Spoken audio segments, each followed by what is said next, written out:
So what she's saying is not that no one is allowed to look after their children or love their children or love their partner or their husband or their wife, but rather that they want to create a new type of family, a family that's not just a unit of production or a unit of consumption like it is under capitalism, but a unit that's formed by love and equality between two partners. So something that hadn't been seen before. Unfortunately, by the end of the Civil War, Soviet Russia was all but destroyed. Millions of workers had died fighting in the Civil War or from disease. A lot of the factories had been closed down. Large sections of the kind of fertile grain-producing land had been lost, and productivity had plummeted. So many of the leading Bolsheviks had died fighting in the Civil War. And by 1923, the party was growing into bureaucracy. And while Kollonti had been part of the workers' opposition, that grouping who were trying to fight for more democracy didn't really have a way forward or a strategy or a realistic alternative to the strategy in place. And because of the circumstances, we saw the growth of the bureaucracy of Stalin and a starting of the rolling back of a lot of the achievements that were made during the early years. So by the 1930s and 40s, a lot of those laws and decrees that had been written by Kollonti were being eroded. Rights like abortion rights were taken away. By the 1940s, women were given medals if they had loads of children, and things were again getting worse for women in Russia. And it's quite unfortunate that Kollonti there isn't much writings from her during that period, and she didn't take a stand against the Stalinist dictatorship. She even, unfortunately, wrote a really terrible endorsement of the Stalinist policies in the 1940s.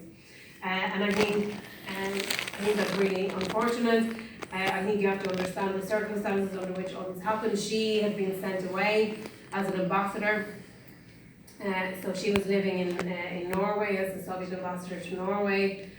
She wasn't taking part in what was happening in Russia. And of course you had the Stalinist trials, the murder and exile of anyone who stood up against the Stalinist bureaucracy, and often their families suffered similar fates to them.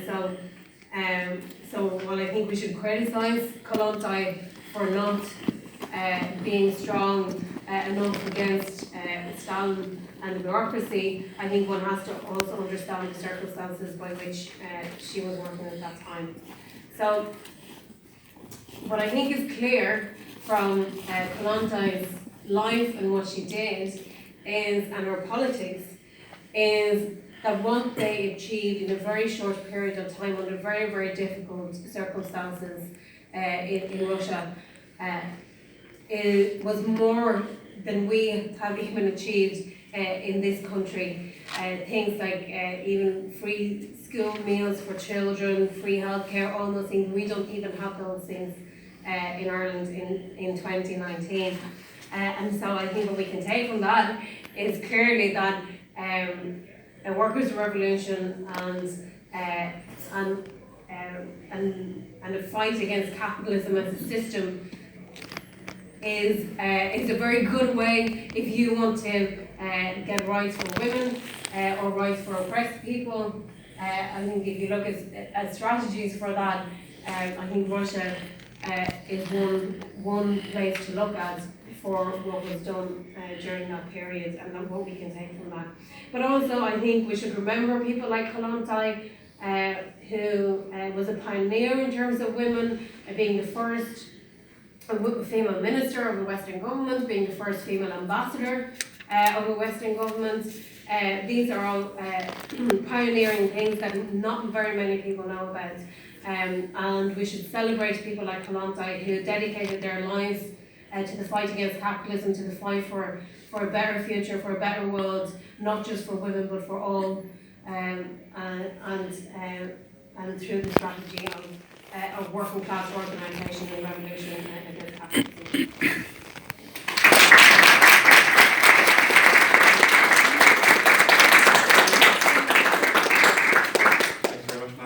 Detailed overview, and it's always fascinating to hear figures who were so far ahead than the political class now, over 100 years ago.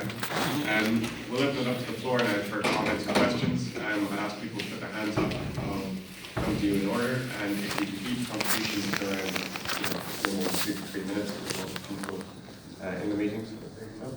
Yeah, well, thanks so much for doing such a comprehensive and interesting talk. I think it's really good that now Kollonti is getting this reappraisal, because in a world where so many thousands are affected by austerity, women are facing a disproportionate burden.